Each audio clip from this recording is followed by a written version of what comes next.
Hello students, मैं शिवम स्वागत करता हूँ आप सभी का आपके अपने परिवार बैंकपुर बाय एग्जामपुर पर। हम एग्जामपुर कलम से क्रांति। सभी को सुबह की राम राम, सभी को सलाम, सभी को राधे राधे, सभी को सत श्री अकाल। तो आज एक बार फिर से मैं हाजिर हो चुका हूँ उस शानदार से सेशन को लेकर जिसमें हम लोग डिस्कस करते हैं IBPS PO और क्लर्क के लिए एक शानदार सी सीरीज को। और उसी सीरीज में आज मैं आपके सामने डिस्कस करने वाला हूँ टॉप 20 क्वेश्चंस की सीरीज को, जिसमें टॉप 20 क्वेश्चंस हम लोग डिस्कस करने वाले हैं प्रॉफिट एंड लॉस से। तो आप सभी को याद होगा कि ये सेशन हम लोगों ने एक दिन स्टार्ट किया था, बट किन्हीं कारणों से ये सेशन नहीं हो पाया था। तो टॉप 20 की बहुत आप सारे बच्चे डिमांड कर रहे थे। एक तो स्पेशली PDF की डिमांड आप लोग कर रहे थे और दूसरा इनसे रिलेटेड क्वेश्चंस की। तो आज मैं आपको करा देता हूँ, PDF भी आपको अपलोड करा दूंगा, यानी टेलीग्राम पे PDF भी आपको मिल जाएगी। तो दोनों तरीके से आपकी चीजें क्या हो जाएगी, सॉल्व। तो 10 क्वेश्चन आज हम करते हैं, 10 क्वेश्चन हम लोग कल करेंगे, यानी दिवाली पर करेंगे। ठीक है, तो तैयार हो जाएगा दोनों दिन के लिए। दोनों दिन की यानी दिवाली पे भी आपकी क्लासेस की छुट्टी रहने वाली नहीं है। आप दिवाली को एंजॉय करिएगा क्योंकि शाम में पूजा होनी है, आपको पता है। दिन में आप आराम से क्लासेस कर सकते हो, सारे सेशन आप देख सकते हो। तो 11 बजे वाला भी देख सकते हो और जो 3 बजे मेरा सेशन होता है उसको भी देख सकते हो। तो आपको पता ही है कि ये शानदार सा बैच है जिसमें 9 बजे आपका रीजनिंग का क्लास होता है, 10 बजे इंग्लिश का क्लास होता है और 11 बजे आपका मैथमेटिक्स का क्लास होता है। तो ये सारी क्लासेस हैं, इन क्लासेस को जरूर आपको अटेंड करना है। पूरा बैच है प्री एग्जामिनेशन के लिए। अगर आपने ये कर डाला तो लाइफ आपका झिंगा लाला, फिर तो आप बस आपको प्रैक्टिस कर लीजिए, आपका सिलेक्शन आप मान लीजिए कि होना ही है। ठीक है, तो टॉप 20 क्वेश्चन सीरीज में हम लोग सीधा पहुंचते हैं अपने पहले क्वेश्चन पर। ठीक है, तो वैसे इस क्वेश्चन की अगर हम लोग बात करें तो इस क्वेश्चन को मैं आपको करा चुका था, लेकिन फिर से मैं करा देता हूँ फटाफट से। जहां जो दिक्कतें थी उनको हम लोग यहाँ पे क्या कर लेंगे, सॉर्ट इट आउट कर लेंगे। तो यहाँ पे कहा गया है कि एक शॉपकीपर है जो कि क्या करता है, परचेस करता है कुछ articles eight the rate of 3 for ₹40, यानी कि 40 रुपए में 3 आर्टिकल परचेस किए। देखिए परचेस की है तो यहाँ पे हमारी ये क्या होगी, कॉस्ट प्राइस 1 होगी। ठीक है, यहाँ पर मैंने रुपीज लिख लिया, यहाँ पे मैंने आर्टिकल्स लिख लिए और क्या किया गया है, 40 रुपए में 30 आर्टिकल खरीदी गई है। ठीक है, अगर मैं CP2 की बात करूं तो दूसरे बारे में इन्होंने बताया इन सम आर्टिकल, मतलब कुछ article eight the rate of 5 for ₹60, और कुछ आर्टिकल 60 रुपए में कितनी खरीदता है, 5 आर्टिकल खरीदता है। कुछ आर्टिकल इस रेट से खरीदी, कुछ आर्टिकल इससे खरीदी, कितनी खरीदी आपको नहीं पता। ठीक है, बस इन्होंने कहा ही सेल देम, यह उन्हें बेच देता है कि नहीं, जिनको वो खरीदता है। तो अब देखो, अगर मैं इसी को रियल डेटा मान लूं तो 3 खरीदी यहां से, 5 यहां से खरीदी, यानी कुल कितनी खरीदी, 8। तो बेचेगा भी कितना, 8 बेचेगा। और किस रेट से बेचा, तो इन्होंने बताया कि 50 में 3 के दर से बेचा। 50 में कितने के दर से बेचा, 3 से दर से बेचा। तो थोड़ा सा मैं यहाँ पे हटा देता हूँ, एक बार सेलिंग प्राइस का रेट देख लेते हैं। सेलिंग प्राइस का रेट है कि 50 रुपए में कितने की दर से बेचा, 3 के दर से बेचा। लेकिन आपको पता है कि अगर हमने 8 खरीदी है तो हम बेचेंगे भी कितना, 8। तो आर्टिकल को अगर हमें 8 बनाना पड़ेगा, यानी यहाँ पे 8 बनाना है, तो क्या करना पड़ेगा, 8 से मल्टीप्लाई और 3 से डिवाइड करना पड़ेगा। तो यहाँ पे क्या बन जाएगा, 8। तो आप देखिए ये जो हमारा रेट यहाँ पर है ये भी हमारे पास चेंज होकर कितना हो जाएगा, 5 × 8/3। तो देखिए हमारे पास सारी चीजें आ गई। ये हमारे पास यहाँ पर अगर आप देखेंगे तो यहाँ से हमारे पास टोटल क्या आ जाएगी, 8 आर्टिकल की कॉस्ट प्राइस आ जाएगी। और यहाँ पे आप देखोगे तो 8 आर्टिकल्स की हमारे पास ओवरऑल क्या आ जाएगी, सेलिंग प्राइस आ जाएगी। तो अब देखो, अगर हम यहाँ से आपसे कहें कि बताओ CP और SP का रेशो क्या होगा, अगर अकॉर्डिंग टू द क्वेश्चन हम आपसे यहाँ पे CP और SP का रेशो पूछे तो आप बता सकते हो कि CP और SP का रेशो क्या होगा। तो आप कहेंगे सब बिल्कुल बता सकते हैं। ठीक है, तो देखो यहाँ पर हमारे पास कितनी आ रही वैल्यू, 100 आ रही है, और यहाँ पे कितनी आ रही, तो आप कहेंगे सर यहाँ पर 400/3 आ रही है। तो जब आप यहाँ से रेशो निकालोगे CP और SP का, तो ये रेशो हमें कितना मिल जाएगा, 3:4 मिल जाएगा। कितना मिल जाएगा, 3:4। अब देखो इन्होंने टोटल प्रॉफिट बताया 2412। इसका मतलब अगर हम इन दोनों का डिफरेंस लेंगे तो हमें प्रॉफिट मिल जाएगा। इस एक यूनिट की वैल्यू हमारे पास कितनी है, 2412 है। इस एक यूनिट की वैल्यू कितनी है, 2412 है। अब देखो इन्होंने कहा find the number of article that he purchases. इन्होंने कहा कि उन आर्टिकल्स का नंबर बताइए जो उसने क्या करी थी, परचेस करी थी। तो आपको एक बात तो पता है कि जितनी परचेस करी थी उतनी ही आपने बेची भी थी। जितनी परचेस करी थी उतनी ही क्या करी थी, बेची थी। तो आप देखो एक आर्टिकल अगर इतने में आती है तो आप बताओ 4 आर्टिकल कितने में आएंगी, सॉरी 4 यूनिट का वैल्यू निकाल रहे हैं, यानी हम सेलिंग प्राइस का वैल्यू निकाल रहे हैं। यहाँ पे आप ऐसे भी लिख सकते हो, इसलिए हम आर्टिकल का सेलिंग प्राइस निकाल रहे हैं। प्रॉफिट ये है तो सेलिंग प्राइस होगी, तो इसका 4 गुना करना है। तो 24 का 4 गुना कितना होगा, 72 होगा। और 12 का 4 गुना कितना होगा 48 होगा, 12 का 4 गुना कितना होगा 48। तो देखिए इतना हमारे पास रुपए आ गई, इतनी हमारे पास क्या आ गई सेलिंग प्राइस। और इतनी सेलिंग प्राइस कितने की है आपको पता 8 आर्टिकल की है। कितने की है 8 आर्टिकल की है, 8 आर्टिकल की है, बोलो है कि नहीं। पूछा गया है find the number of article that he purchases, कितने आर्टिकल उसने परचेस की हैं ये हमें पता है। तो हमारे पास ये जो आ गया है वो क्या आ गया टोटल सेलिंग प्राइस आ गया है। ये कितना आ गया टोटल सेलिंग प्राइस, बोलो आ गया कि नहीं, आप कहेंगे हाँ। अब आप बताओ यहाँ पे नंबर ऑफ आर्टिकल्स आप निकाल सकते हो कि नहीं। अगर हम टोटल कॉस्ट प्राइस निकालना चाहें तो वो भी हम लोग निकाल सकते हैं। देखिए वो कैसी आएगी, अच्छा 4 यूनिट की वैल्यू निकालनी थी, ये तो मैंने गलत निकाल दिया यहाँ पे, सॉरी। ठीक है 24 का 4 में गुना करना था, 24 का हमें 4 में गुना करना था, तो 24 का 4 में करोगे तो कितना आएगा 96 आएगा, और 12 का 4 में करेंगे 48, तो 9648 आएगा बेटा। ये हमारे पास 9648 होगा। और 24 दिया 72 और 12 दिया कितना होता है 36, तो 72 36 ये हमारे पास कॉस्ट प्राइस आ जाएगी। ठीक है, यानी कुल वस्तुएं जो है इतने में खरीदी गई थी और इतने में बेची गई थी, इतने में खरीदी गई थी और इतने में बेची गई थी, ये तो आपको पता लग गया। लेकिन क्या नंबर ऑफ आर्टिकल पता लगा सकते हैं, सोचने वाली बात केवल इतनी सी है कि जो नंबर ऑफ आर्टिकल्स है क्या उनका पता किया जा सकता है। ठीक है जल्दी से बताओ क्या नंबर ऑफ आर्टिकल्स निकाली जा सकती है।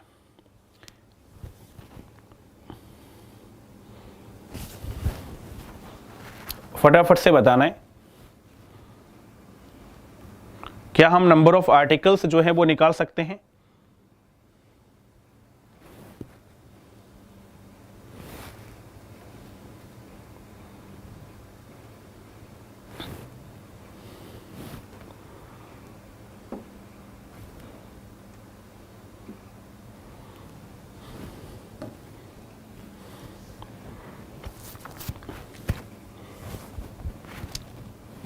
तो आप कहेंगे सब बिल्कुल निकाल सकते हैं। देखो कैसे निकाल सकते हैं, समझना। ये जो हमारे पास यहाँ पे सेलिंग प्राइस आई है 50, हमारे पास एक्चुअल सेलिंग प्राइस तो थी नहीं, लेकिन आर्टिकल हमने 8 ही लेके चले थे। तो हमें पता है कि ये जो हमारे पास सेलिंग प्राइस है वो कितने आर्टिकल की है 8 आर्टिकल की। कितने की है 8 आर्टिकल की। तो अगर 8 आर्टिकल इतने में आती है तो एक आर्टिकल का जो सेलिंग प्राइस होगा वो क्या होगा, वो तो आप निकाल सकते हो।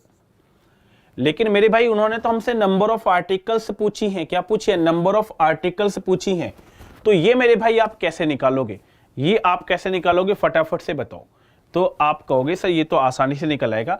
कैसे निकल आएगा, क्योंकि देखिए इसका मतलब है एक आर्टिकल का मूल्य है ये क्या है, एक आर्टिकल का प्राइस है, और ये हमारे पास ओवरऑल सेलिंग प्राइस है, ओवरऑल कॉस्ट प्राइस है।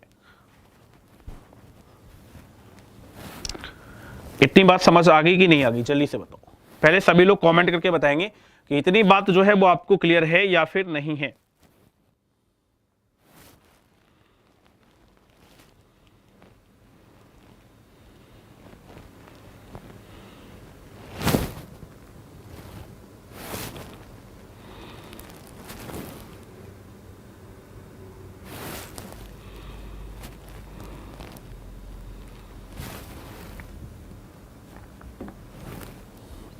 चलो, तो आप कहेंगे सर यहाँ पे नंबर ऑफ आर्टिकल्स जो निकालना है वो हमारे लिए टफ है। नंबर ऑफ आर्टिकल्स हम नहीं निकाल पाएंगे, केवल हम ये पता कर सकते हैं कि टोटल हमारे पास सेलिंग प्राइस कितनी है, टोटल हमारे पास कॉस्ट प्राइस कितनी है।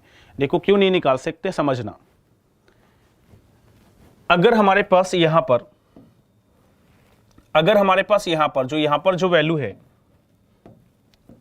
ठीक है, यहां पर हमारे पास जो वैल्यू है, अगर वो केवल ये कह देता कि जितनी आर्टिकल यहां पे खरीदी उतनी ही आर्टिकल यहां पे खरीदी, यानी यहां दोनों की नंबर ऑफ आर्टिकल्स हमें बराबर बराबर दी होती, तो बस फिर हमारा इस क्वेश्चन का आंसर निकल आता।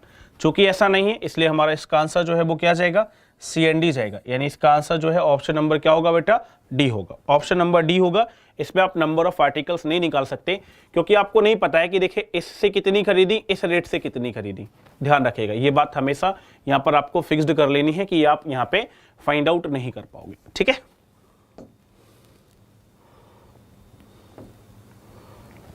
चलो बढ़ते फिर हम लोग आगे अगले क्वेश्चन पे। एग्जाम्पल नंबर 2 आपकी स्क्रीन पर ये रहा, करो भैया इसको जल्दी से और बताओ इसका आंसर क्या बनेगा एग्जाम्पल नंबर 2 का। तो देखिए यहाँ पे कहा है a shopkeeper sells an item at a profit of 10%। 10% क्या करता है, प्रॉफिट पे बेचता है। If he buy it at a cheaper of rate of 4% and sell it at a profit of this, then he is already paying ₹10 more. तो वो 10 रुपए already क्या कर रहा है, ज्यादा पे कर रहा है। देखिए इस तरीके का क्वेश्चन मैंने आपको करना सिखाया था, अगर आपको याद होगा। मैंने कहा था कि जब भी इस तरीके का क्वेश्चन हो तो आप कैसे करते हैं वो आप समझ लीजिए। पहले क्या हो रहा था, आर्टिकल पे 10% का प्रॉफिट हो रहा था। आर्टिकल पे पहले कितने का प्रॉफिट था, 10% का। जब उसने 4% कम पे खरीदा और इसको sells it at a profit of this और इतने % प्रॉफिट पे बेचा, तो इन्होंने कहा कि then he is already paying ₹10 more. तो वो पहले से क्या करता है, 10 रुपए ज्यादा पे करता है। पहले से क्या करता है, 10 रुपए ज्यादा पे करता है। देखो ऐसे समझ लो, पहले अगर मैं आपको बेसिकली समझाऊं कि 100 की आर्टिकल थी, 10 प्रॉफिट पे बेची जा रही थी। 100 की आर्टिकल थी, 10 प्रॉफिट पे बेची जा रही थी, यानी कितने पे बेची जा रही थी, तो आप कहेंगे सर 110 पे बेची जा रही थी। अब क्या किया, 4% कम पे खरीदा, यानी कि 96% में खरीदा। किस पे खरीदा, 96% में खरीदा और इससे 18 सही 3/4% प्रॉफिट पर बेचा। तो इसका 18 सही 3/4% देखो आप कैसे निकालोगे, अगर आप सॉल्व करोगे तो 75/4 आएगा।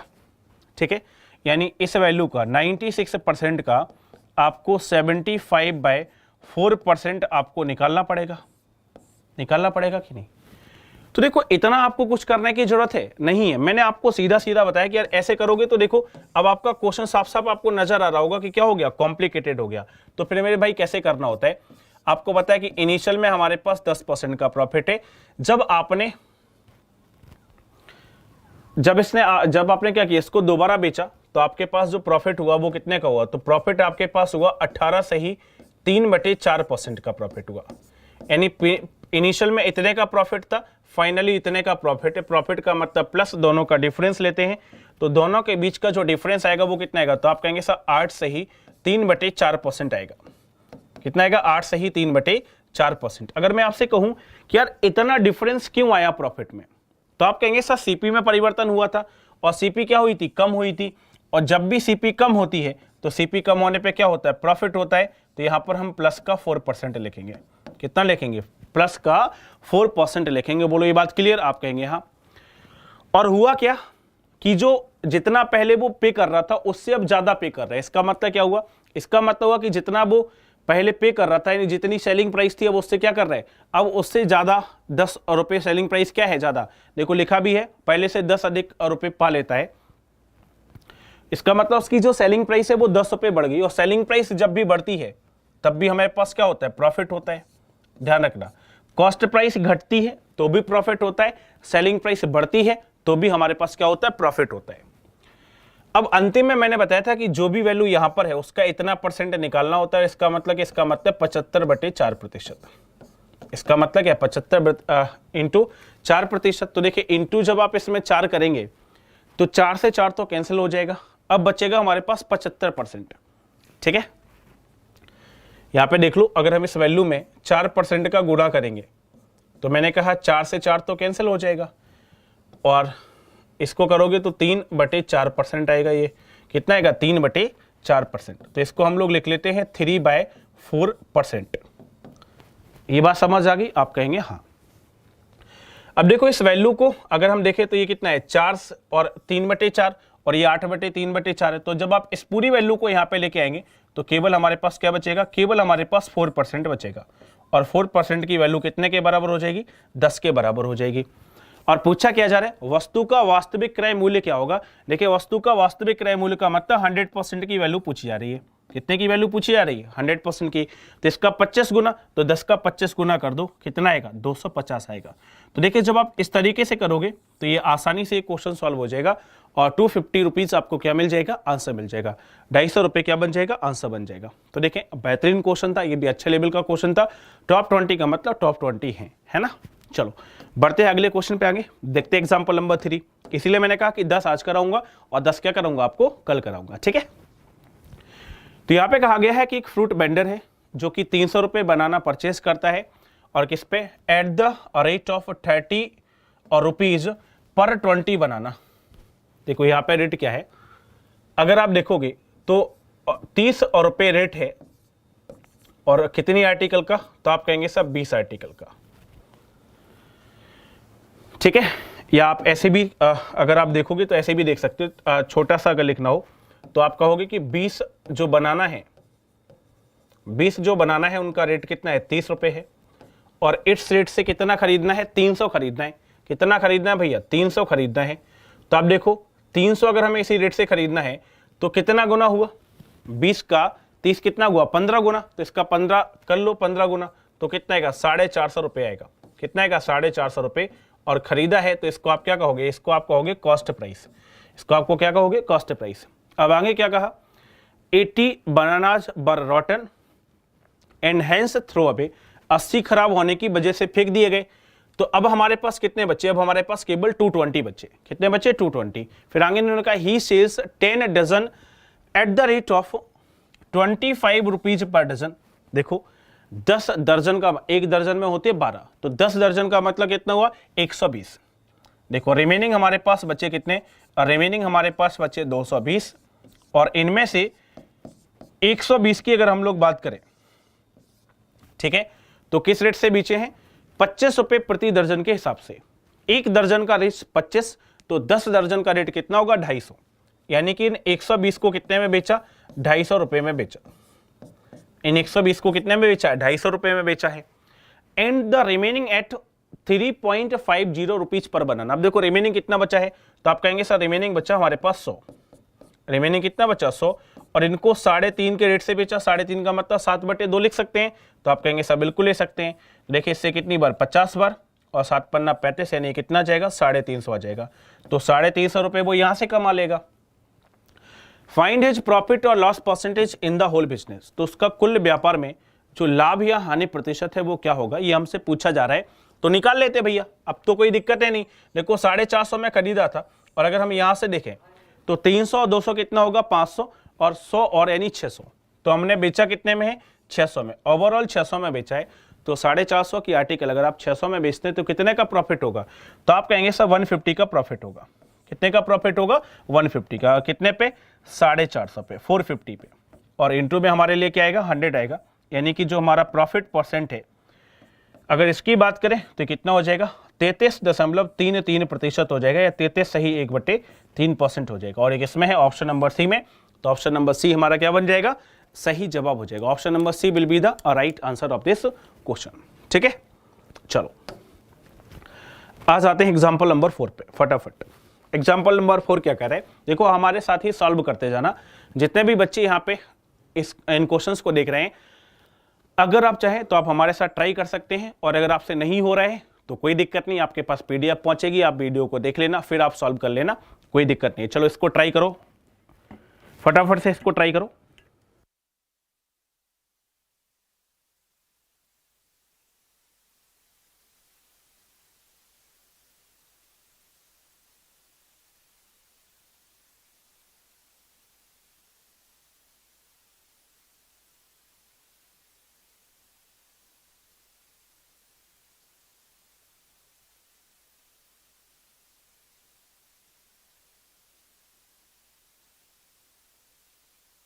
चलो भाई, तो इसमें क्या आ गया कि 2 घोड़े हैं जिनको परचेस किया गया कितने पे, 1600 रुपए में। तो देखें फर्स्ट हॉर्स है जो H1 है और जो H2 है, यानी दोनों घोड़ों का जो टोटल प्राइस है वो कितना है, 1600 रुपए है, ये हमें दिया है। ठीक है, अब इन्होंने कहा कि अगर पहले वाले को 10% प्रॉफिट पे बेचा जाए और दूसरे वाले को 20% प्रॉफिट पे बेचा जाए। 2 horses were purchased at the first was sold at 10% profit and second at 20% profit. If first was sold at 20% profit and second at 10% profit, then he would get 50 rupees more. चलो ये तो बात की बात है। ठीक है, देखिए पहली वाला जो है ना, यानी जो H1 है, इसको सबसे पहले क्या करना है, 10% प्रॉफिट पे बेचना है। 10% प्रॉफिट का मतलब 110% हो जाएगा, या केवल आप 10 ले लो तब भी चलेगा। केवल आप 10 ले लोगे तो हमारे पास क्या आएगा, देखो प्रॉफिट आएगा। केवल आप 10% लोगे तो पहले पर कितना प्रॉफिट मिला, ये हमें मिलेगा। दूसरे पे कितने का प्रॉफिट है, 20% का प्रॉफिट। बस मेरे भाई ध्यान रखना, जब आप ऐसा लिखोगे तो अगर प्रॉफिट होगा तो प्लस का साइन आएगा, और लॉस होगा तो माइनस का साइन आएगा, ये ध्यान रखना। तो देखिए प्रॉफिट प्लस प्रॉफिट, ओवरऑल क्या आएगा, प्रॉफिट आएगा। ओवरऑल क्या आएगा, प्रॉफिट आएगा। ठीक है, इसको मैं P1 लिख देता हूं, पहले वाला का प्रॉफिट। अब सेकंड कंडीशन में इन्होंने क्या कहा, if first was sold at 20% profit, अगर पहला वाला हम लोग 20% लाभ पर बेचे, ठीक है, एंड सेकंड एट 10% प्रॉफिट, और दूसरा वाला जो है अगर इसको हम 10% प्रॉफिट पर बेचे, तो देखिए यहां पर हमें एक और प्रॉफिट मिलेगा। तो उन्होंने कहा कि यहां इन दोनों की जो प्रॉफिट का अंतर होगा वो कितना होगा, 50 का होगा। तो उन्होंने बताया 50 ज्यादा प्रॉफिट होता है। तो पूछा है कि बताइए कॉस्ट प्राइस, दोनों की जो कॉस्ट प्राइस है हॉर्सेस की, उनके बीच का डिफरेंस क्या होगा। तो मेरे भाई समझना, यहां से इस सेकेंड इक्वेशन से पहली वाली को हटा दो। अगर हम ऐसा करेंगे तो देखिए हमारे पास क्या बचेगा, ये हमारे पास बचेगा H1 इंटू 10%, इससे जाएगा तो माइनस हो जाएगा H2 इंटू 10%, और बराबर में कितना हो जाएगा, बराबर में हो जाएगा 50। ये हो जाएगा कि नहीं, 10% का मतलब 1/10, 1/10 का क्रॉस मल्टीप्लाई हो जाएगा। तो H1 माइनस H2 ये हमारे पास कितना मिल जाएगा, ये हमारे पास हो जाएगा 500। कितना हो जाएगा, 500 हो जाएगा। यानी कि ऑप्शन नंबर ए हमारा क्या हो जाएगा, सही जवाब हो जाएगा। अब मान लीजिए अगर वो इस क्वेश्चन में हमसे पूछ लेते, अगर वो हमसे इस क्वेश्चन में पूछ लेते कि बताइए पहले हॉर्स की कीमत क्या होगी या दूसरे वाले हॉर्स की कीमत क्या होगी, अगर हमसे ये पूछा जाता तो देखिए आप आसानी से निकाल सकते थे। कैसे, आपके पास एक इक्वेशन है और एक ये इक्वेशन है। अगर हमें यहाँ पे H1 निकालना हो तो दोनों को जोड़ने के बाद डिवाइड बाय 2 करोगे, तो 1600 और 500 कितना, 2100। 2100 का डिवाइड बाय 2 करोगे तो कितना आएगा, 1050 आएगा। और अगर मैं दूसरे घोड़े की कीमत निकालनी हो तो इन दोनों का डिफरेंस कितना होगा, 1100, और 1100 का डिवाइड बाय 2 करेंगे तो कितना आएगा, 550, यानी 550 आ जाएगा। तो ये हमारे पास अगर हमें अलग अलग कीमत भी किसी की निकालनी होती तो वो भी हम बता सकते थे कि उनकी कीमत क्या होगी, लेकिन हमें तो बताना था डिफरेंस, तो हमें पता है डिफरेंस कितना होगा, 500 होगा। चलो बढ़ते हैं जल्दी से अगले क्वेश्चन पर आगे। ठीक है, जल्दी से अगला क्वेश्चन देख लीजिए, एग्जाम्पल नंबर 5। क्या कह रहा है एग्जाम्पल नंबर 5, फटाफट से इसको समझना है और फिर क्वेश्चन को सॉल्व करना है। तो देखिए ऐसी क्वेश्चन है जो अभी मैंने आपको कराया, कहा कि एक वैन है जो एक बुक और एक पेन परचेस करता है, कितने में, 25,000 रुपये में परचेस करता है। ठीक है, इसका मतलब हुआ कि जो बुक है और जो पेन है, इन दोनों की जो टोटल कीमत है वो कितनी है, 25,000 रुपये है। कितनी है, 25,000 रुपये है। इन्होंने कहा कि वो बुक 13% प्रॉफिट पर बेचता है और पेन 17% प्रॉफिट पे बेचता है। अब देखो डायरेक्ट करूंगा, अगर वो बुक को 17% पे बेचे और पेन को 13% प्रॉफिट पर बेचे तो आपको पता है इंटरचेंज हो गया। देखो सभी जगह प्रॉफिट प्रॉफिट है तो कोई टेंशन नहीं, सभी जगह लॉस लॉस है तब भी कोई टेंशन नहीं, आप डायरेक्टली कर लोगे। लेकिन कुछ जगह प्रॉफिट कुछ जगह लॉस हो तो लिख कर करना, ये मेरा सजेशन है। ठीक है, ये मेरा क्या है, सजेशन है। तो आपको पता है कि अगर हम दूसरी वाली इक्वेशन से पहली वाली इक्वेशन को हटा दें तो हमारे पास 4% बचेगा, यानी कि जो बुक है इसका 4% माइनस जो हमारे पास पेन है इसका 4%, ये बराबर हो जाएगा कितने के, 80 के बराबर हो जाएगा। तो 4% का मतलब क्या होता है, 1/20 होता है कि 1/25, 1/25 होता है मेरे भाई, 4/100 यानी कि 1/25। तो अगर हम यहां से b माइनस पी की वैल्यू निकालें तो 25 का इसमें गुणा होगा और 25 8 कितना होता है, 200 होता है। तो ये हमारे पास वैल्यू कितनी आ जाएगी, 2000 आ जाएगी। तो देखिए ये इक्वेशन नंबर हमारे पास 1 हो गई और ये हमारे पास इक्वेशन नंबर क्या होगी, 2 हो गई। अब आपको मैंने बताया था कि देखिए अगर ऐसी इक्वेशन कभी भी बनती है तो इन इक्वेशन को सॉल्व करने के बाद आप बुक का और पेन का अलग अलग प्राइस निकाल सकते हो। तो आप कहेंगे सर बिल्कुल निकाल सकते, 25,000 प्लस 2,000 कितना होगा, 27,000। 27,000 का अगर आधा करोगे तो कितना आएगा, 13,500 आएगा। ये पहली वैल्यू आ जाएगी। ठीक है, अगर हमें दूसरी वैल्यू निकालनी है तो इन दोनों का डिफरेंस कितना होगा, 23,000, और 23,000 का आधा करेंगे तो कितना आ जाएगा, 11,500 आ जाएगा। कितना आ जाएगा, 11,500। अब देखो उन्होंने हमसे ये नहीं पूछा कि एक बुक की कीमत क्या है या फिर एक पेन की कीमत क्या है। वो हमसे क्या पूछे हैं, वो पूछे कि बताइए 5 बुक और जो 7 पेन है इनकी कीमत क्या होगी। 5 बुक और 7 पेन की कीमत क्या होगी। तो अब देखो अगर हम इसमें 5 का गुणा कर दें तो 5 बुक की कीमत आ जाएगी, कितनी हो जाएगी, अब 5 का 5 में 25 हासिल 2 होगी, 5 दिए 15 और 2 17 होगी, हासिल 1, 5 एकम 5 और 1 6। तो ये हमारे पास 67,500 तो ये हो गया। और अगर हम लोग यहाँ पे देखें मेरे भाई, तो यहाँ का हमारा डेटा कितना आएगा, तो आप कहेंगे इसको 7 से मल्टीप्लाई करना पड़ेगा, तो 0 0, 7 का 5 में करेंगे 35, हासिल 3 आएगी, 7 एकम 7 और 3 10, हासिल 0 हो जाएगा, और सॉरी हासिल 1 हो जाएगा, और 7 एकम 7 और 1 कितना हो जाएगा, 8 हो जाएगा। तो ये हमारे पास ये डेटा हो गया 80,500, यहाँ पे 67,500। दोनों को हमें क्या करना है, ऐड करना है। दोनों को क्या करना है, ऐड। तो देखो 0 का 0, 0 का 0, 5 5 10, हासिल लेकर आएगी, 7 और 1 8 होगा, 8 और 6 कितना होगा, 14 होगा। तो 1,48,000, यानी कि जो ऑप्शन नंबर बी है ये हमारा यहाँ पे क्या बन जाएगा, सही जवाब बन जाएगा। Option number B will be the right answer of this question. तो आप देखें, जो पुराना क्वेश्चन मैंने आपको कराया था उस क्वेश्चन से थोड़ा सा यहाँ पे हम लोग क्या चले गए, आगे चले गए हैं, बस इतना ही तो हुआ। और अगर आपने पुराना क्वेश्चन सीख लिया था तो इसका मतलब इस क्वेश्चन को भी आपने भली भांति अच्छे से सीख लिया होगा। ठीक है, चलो बढ़ते हैं जल्दी से अगले क्वेश्चन पे। क्या कह रहा है अगला क्वेश्चन, एग्जाम्पल नंबर 6, फटाफट से देखिएगा एग्जाम्पल नंबर 6। ठीक है, कहा गया है the marked price of an article is 20% above the cost price. ठीक है, इन्होंने बताया कि जो मार्क्ड प्राइस है वो कॉस्ट प्राइस से 20% अधिक है। कॉस्ट प्राइस, ठीक है, सेलिंग प्राइस और मार्क्ड प्राइस सभी के हम लोग पहले एक साथ लिख लेते हैं, फिर जैसा वो कहेंगे वैसा कर लेंगे। आगे इन्होंने कहा कि if the selling price of an article is increased by 30% the profit doubles. देखिए ऐसा क्वेश्चन जब भी आएगा, ध्यान रखना मोस्ट इंपॉर्टेंट क्वेश्चन है ये। इस तरीके का क्वेश्चन अभी बैंकिंग में बहुत ज्यादा बार पूछा जाता है, तो इस क्वेश्चन को ध्यान से समझना। जब भी ऐसा हो कि कुछ सेलिंग प्राइस बढ़ने पर प्रॉफिट डबल हो गया, तो आप क्वेश्चन को हमेशा सेलिंग प्राइस से स्टार्ट करेगा। देखो सेलिंग प्राइस कितनी बनी थी, 30% बढ़ी थी, और 30% बढ़ने का मतलब क्या है, 10 से कितनी हो गई थी, 13 हो गई थी। 10 से कितनी हो गई थी, 13। तो इन्होंने क्या बताया, इन्होंने देखो बताया कि जब प्राइस 10 से 13 हुआ तो जो हमारा प्रॉफिट हो गया वो कितना हो गया, डबल हो गया। यानी कि अगर पहले प्रॉफिट जो है वो हमारे पास 1 यूनिट का था, तो अब हमारे पास प्रॉफिट कितने का हो गया, 2 यूनिट का हो गया। कितने का हो गया, 2 यूनिट का। अब आप देखो ऐसी हमें कोई वैल्यू सोचनी है, जरूरी नहीं कि 1, वो 2 और 4 का भी हो सकता है, 1 और 2 का भी हो सकता है। तो कॉस्ट प्राइस में आप एक ऐसी वैल्यू यहां पे सोचो कि अगर हम उस वैल्यू को यहां पे लिख दें तो 10 और उसका जो डिफरेंस हो और 13 और उसका जो डिफरेंस हो उसमें जस्ट डबल का अंतर हो। कितने का अंतर हो, डबल का अंतर हो। तो अगर मान लीजिए मैंने यहाँ पे 8 लिखा या 9 लिखा, पहले 9 मान लेते हैं, यहाँ पे मैंने 9 लिखा, तो 1 का डिफरेंस आएगा और 13 और 9 के बीच 4 का डिफरेंस होगा, तो ये मेरे भाई नहीं बनेगा। ठीक है, अगर मान लीजिए मैंने यहाँ पे 8 ले लिया तो आपको पता है ये 2 होगा, और 8 से 13 कितना होगा, 5 होगा, तो 2 का दोगुना नहीं होगा 5, आप कहेंगे बिल्कुल नहीं होगा।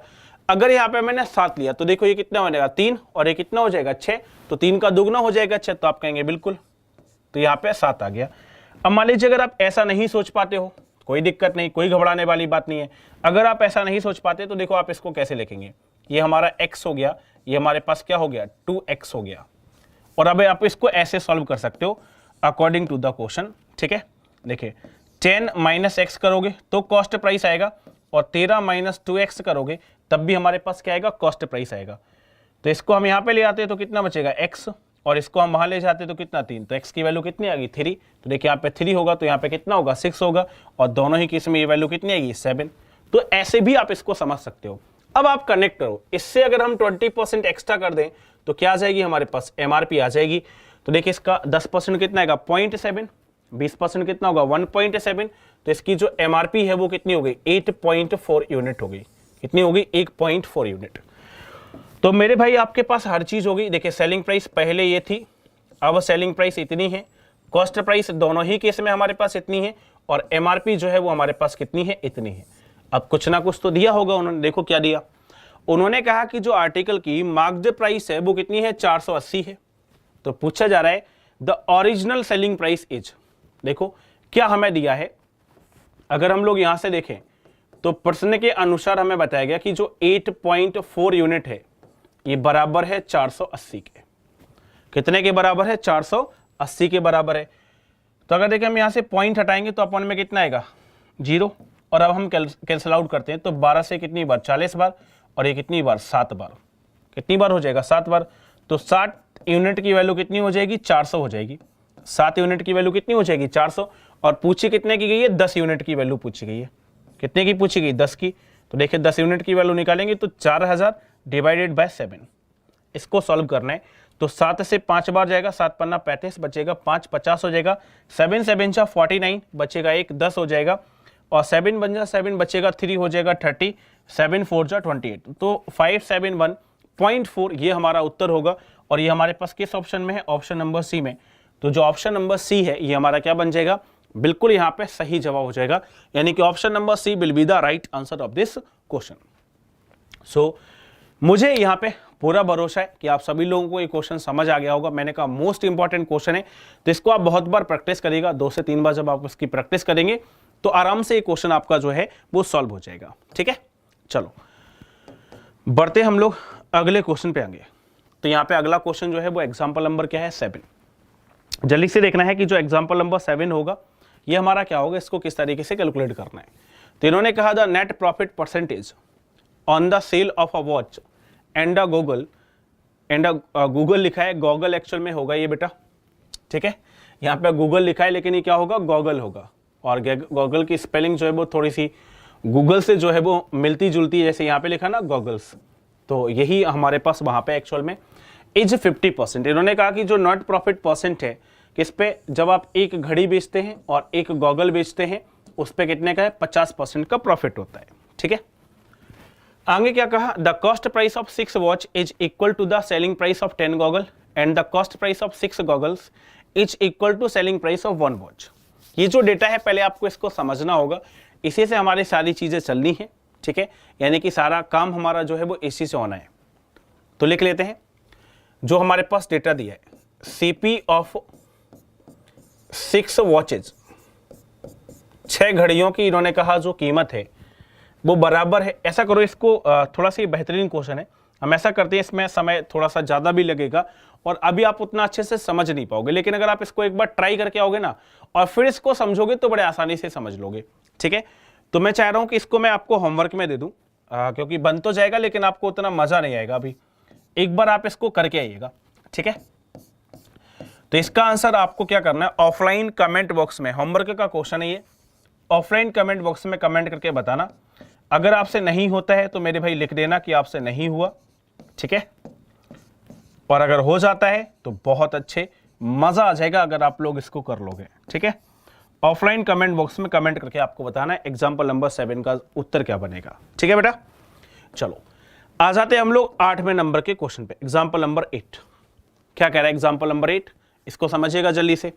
इन्होंने कहा कि institute of normal being scale shopkeeper used forged scale, मतलब सही की जगह पे गलत का प्रयोग करता है, ये लिखा। ही यूज्ड 1.4 kg स्केल, देखिए 1.4 kg स्केल का उसने प्रयोग किया, कब बताया गया कि वाइल बाइंग मतलब खरीदते समय, and 840 gram scale while selling in place of 1 kg।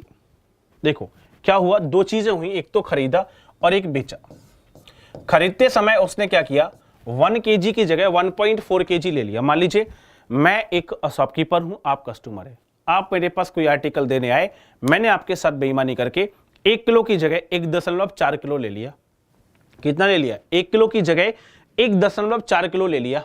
तो आप बताओ आपको जो हम पैसा देंगे वो कितने का देंगे, 1 किलो का देंगे या 1.4 किलो का देंगे। तो आप कहोगे सर ऑब्वियसली 1 किलो का दोगे कि नहीं।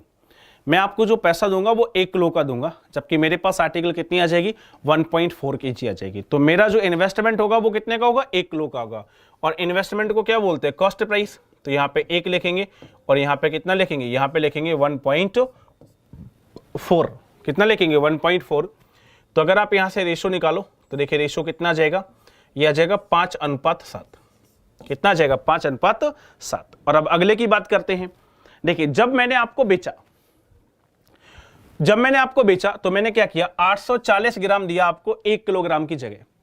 1 किलोग्राम की जगह हम आपको 840 ग्राम दे रहे हैं। 1 किलोग्राम की जगह आपको कितना दे रहे हैं, 1 किलोग्राम की जगह आपको 840 ग्राम दे रहे हैं। तो सिंपल सी बात है, पैसा जो जाएगा वो मेरा, वो कितने का जाएगा, 840 ग्राम का जाएगा। कितने का जाएगा, 840 ग्राम का जाएगा। तो यहाँ पे 840 ग्राम लिखेंगे, तो यहाँ पे भी डेटा किस में लिखना पड़ेगा, ग्राम में लिखना पड़ेगा। अब इसको सॉल्व कर लेते हैं। तो देखिए 0 से 0 की कहानी तो समाप्त होगी। 4 से इसको करेंगे तो कितनी बार जाएगा, 4 2 जा 8, 4 1 जा 4, ठीक है। और इसको करेंगे तो कितनी बार जाएगा, 25 टाइम्स से जाएगा। कितनी बार जाएगा, 25 टाइम्स। तो ये हमारे पास फाइनली रेशो हो गया। अब आपको क्या करना है, इन दोनों को मल्टीप्लाई करना है और इन दोनों को मल्टीप्लाई करना है, ठीक है। लेकिन एक चीज और दी है इन्होंने, पूरा क्वेश्चन अभी कंप्लीट नहीं हुआ। देखिए एक चीज और दी है, क्या पूछा गया है, what will be his overall percentage if in the and he offers a 10% discount. अगर वो 10% डिस्काउंट भी देता हो तो कोई दिक्कत नहीं, 10% डिस्काउंट इसमें और ऐड कर लो। तो देखिए 10% अगर डिस्काउंट देगा, इसका मतलब 10 का आर्टिकल कितने में बेचेगा, 9 में बेचेगा। तो भैया इसको और हम इंक्लूड कर लिए, ठीक है। यानी जो हमारा ये वाला खेल है इसको थोड़ा सा हम और आगे खेल लेते हैं, बस चीजें खत्म हो जाएंगी। इन तीनों को हमें क्या करना है, एक साथ लेना है, ठीक है। और इन तीनों को हमें क्या करना है, एक साथ लेना है। और क्या करना है, इनका मल्टीप्लिकेशन करना है, क्योंकि हमारा जो ओवरऑल प्रॉफिट होगा वो इन सारी बातों पर डिपेंड करेगा। और अगर कोई चीज कैंसल आउट हो रही है क्रॉस में तो उसको कर देना है।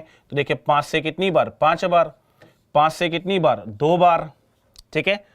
और 3 से कितनी बार, 3 बार, सॉरी 3 से काय को काटो, सीधा हम इसको 9 से इसको ऐसे ही रखते हैं, ये 3 हटा देते हैं। 7 से सीधा इसको करो 3 बार और 3 से इसको करो 3 बार, ठीक है। तो हमारे पास देखो वैल्यू यहां से क्या बच रही, केवल 2, और यहां से वैल्यू कितनी बच रही, 3। यानी कि 2 का आर्टिकल कितने में बिकेगा, 3 में बिकेगा। 2 का आर्टिकल कितने में बिकेगा, 3 में।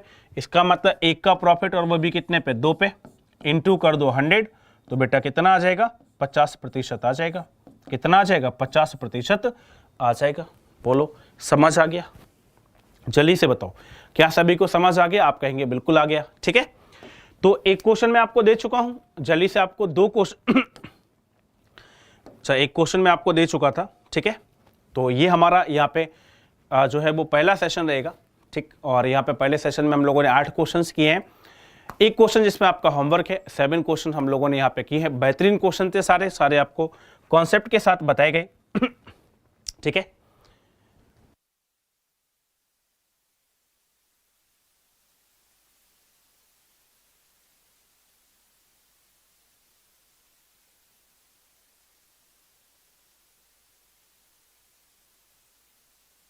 चलो बेटा, तो इसमें हम लोगों ने 8 क्वेश्चन किए हैं, और अगले अब जो नेक्स्ट क्वेश्चंस होंगे वो हम लोग कल के सेशन में करने वाले हैं। तो कल आप लोग एक बार तैयार रहिएगा, ठीक है।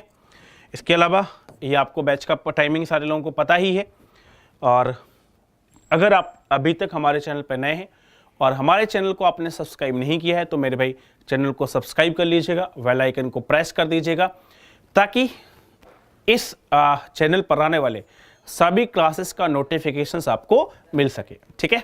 और ये दिवाली की जो है अगर हम बात करें तो कल दिवाली है, तो हमें पूरा भरोसा है कि आपकी तैयारी जो है वो बहुत अच्छे से चल रही होगी, और जो दिवाली महोत्सव है वो आपको अच्छे से क्या करना है, अच्छे से मनाना है, ठीक है।